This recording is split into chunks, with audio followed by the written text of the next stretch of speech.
नमस्कार, दिन भर की हाइलाइट्स को लेकर हाजिर है सुजस आवाज राजस्थान। सुजस पॉडकास्ट में मेधा से आप सुन रहे हैं प्रदेश के मुख्य समाचार। नजर सबसे पहले आज की सुर्खियों पर। मुख्यमंत्री भजनलाल शर्मा ने किया प्रथम गौ महाकुंभ का शुभारंभ। कहा, गौ सेवा भारतीय संस्कृति और परंपरा का अभिन्न अंग। मुख्यमंत्री ने दिखाई 160 नई ब्लू लाइन एक्सप्रेस बसों को हरी झंडी। जयपुर से काठगोदाम कैची धाम के लिए सुपर लग्जरी बस सेवा की हुई शुरुआत। मुख्यमंत्री के नेतृत्व में वित्त विभाग और पंजाब नेशनल बैंक के बीच MOU हस्ताक्षरित। PNB देगा राज्य सरकार की विकास परियोजनाओं को वित्तीय सहयोग। और अब सुनिए समाचार विस्तार से।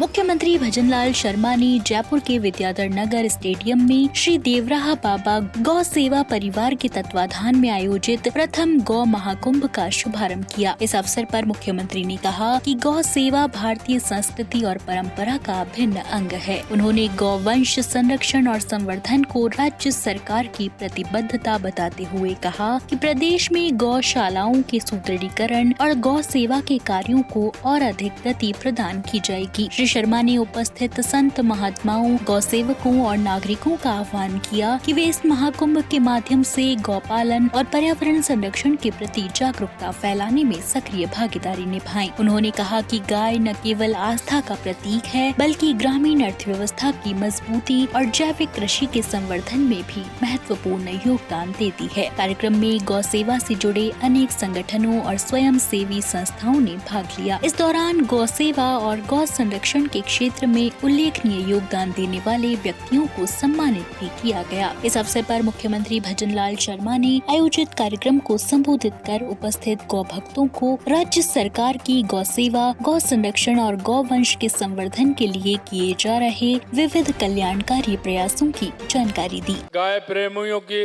हमारे पूज्य संतों की वो आत्मीयता के कारण ये गौ महाकुंभ प्रारंभ हुआ है। मैं उन सभी को जिन्होंने इसमें हिस्सा लिया है और जिन्होंने ये कार्यक्रम आयोजित किया है, मैं उन सभी को बहुत बहुत शुभकामनाएं देता हूँ, बहुत बहुत बधाई देना चाहता हूँ। क्योंकि अगर आप ये देखोगे तो ये मन की कल्पना नहीं है, ये एक हमारी संस्कृति से जुड़ा हुआ बहुत बड़ा काम आप लोगों ने किया है। जब से हमारी सरकार आई, हमने गौशाला के लिए बहुत काम किए हैं। हमारी सरकार ने गौसड़क संवर्धन योजना के लिए 2751 करोड़ रुपए राशि का अनुदान भी दिया है। और अभी हमने गौशाला हमारी समृद्ध बने, 100 गौशालाओं में गौकास्ट मशीनें विशेष रियायती दर पर उन्हें भी देने का काम किया है। प्रत्येक पंजीकृत गौशाला को मेरे से कहा था, हमारे कई गौशाला वाले आए थे, क्योंकि 35 रुपए थे पहले। उन्होंने कहा कि साहब 5 रुपए 8 रुपए बढ़ा दीजिए। मैंने 5 रुपए 8 रुपए क्यों बढ़ा दें, जितना गाय का भोजन होता है उतना करेंगे। हमने 50 रुपए गाय के लिए किया और 25 रुपए प्रतिदिन हमने बछड़े के लिए और 50 रुपए गाय के लिए किया। 341 गौशालाओं में आधारभूत सुविधाओं का निर्माण कराया गया।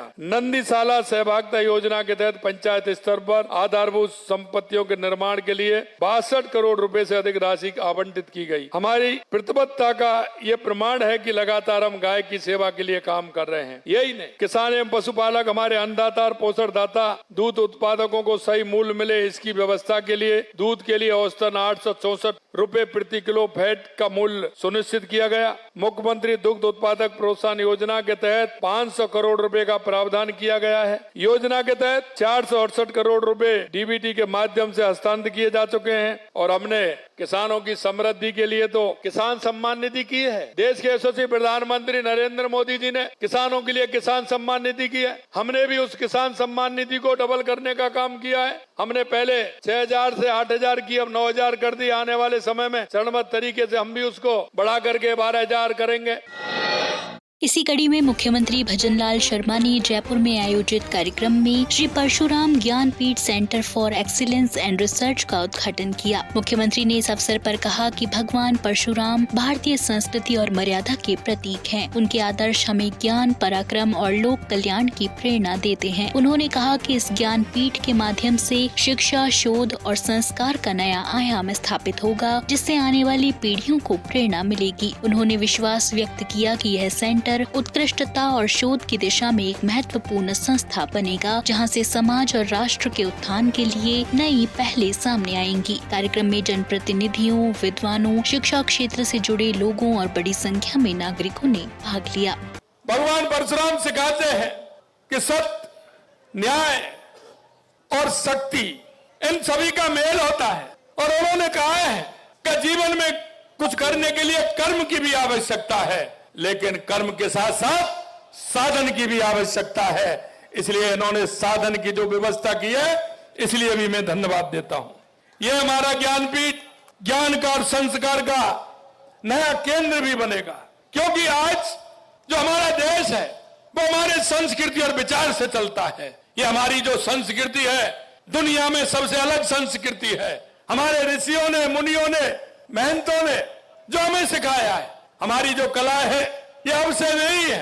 लोग कहते हैं कि हमने अभी वैज्ञानिकों ने अभी तलाशने का काम किया है, लेकिन मैं आपको बताना चाहता हूं, किसी क्षेत्र में चले जाइए, हमारे ऋषि और मुनियों ने पहले से ही निर्धारित किया हुआ है। ये हमारी संस्कृति पूरी तरह से उसको काम को लेकर के जो चलती है, उसकी आवश्यकता है कि हम उसको आगे बढ़ाने का काम करें। मुख्यमंत्री भजनलाल शर्मा ने आज जयपुर के अमर जवान ज्योति से राजस्थान राज्य पथ परिवहन निगम RSRTC की 160 ब्लू लाइन एक्सप्रेस बसों को हरी झंडी दिखाकर रवाना किया। इसके साथ ही जयपुर से काठगोदाम, कैंची धाम उत्तराखंड के लिए सुपर लग्जरी बस सेवा की भी शुरुआत की गई। मुख्यमंत्री ने कहा कि नई बसों के संचालन से आमजन को सस्ती, सुरक्षित और सुव्यवस्थित यातायात सुविधा मिलेगी और यातायात प्रबंधन में भी आसानी होगी। उन्होंने बताया कि समाज के अंतिम व्यक्ति तक हर सुविधा पहुंचाना राज्य सरकार की प्राथमिकता है। इन बसों को प्रदेश के 12 डिपो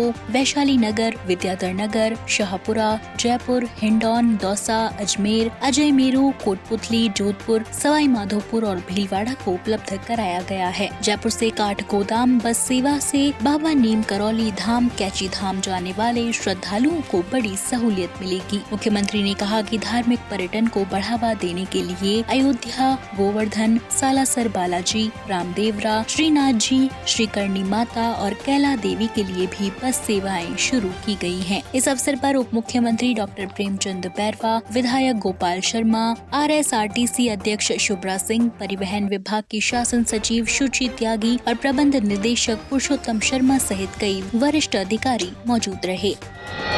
इसी कड़ी में मुख्यमंत्री निवास पर आज राजस्थान सरकार के वित्त विभाग और पंजाब नेशनल बैंक PNB के बीच एक महत्वपूर्ण समझौता ज्ञापन MOU पर हस्ताक्षर किए गए। इस MOU के तहत पंजाब नेशनल बैंक द्वारा राज्य सरकार की विभिन्न विकास परियोजनाओं को वित्तीय सहयोग उपलब्ध कराया जाएगा। मुख्यमंत्री भजनलाल शर्मा ने इस अवसर पर कहा कि यह समझौता प्रदेश के लिए विकसित राजस्थान के लक्ष्य को साकार करने की दिशा में एक निर्णायक कदम है। उन्होंने कहा कि इस साझेदारी से राज्य सरकार की विकास परक योजनाओं और अवसंरचना परियोजनाओं को गति मिलेगी, जिससे जनहित के कार्यों का शीघ्र क्रियान्वयन सुनिश्चित हो सकेगा। वित्त विभाग के अधिकारियों ने बताया कि इस समझौते से प्रदेश की विभिन्न आधारभूत संरचना, सामाजिक कल्याण और सार्वजनिक सेवाओं से जुड़ी परियोजनाओं को बेहतर वित्तीय संसाधन प्राप्त होंगे। इससे न केवल प्रदेश की आर्थिक प्रगति में तेजी आएगी, बल्कि निवेश और रोजगार सृजन के नए अवसर भी बनेंगे।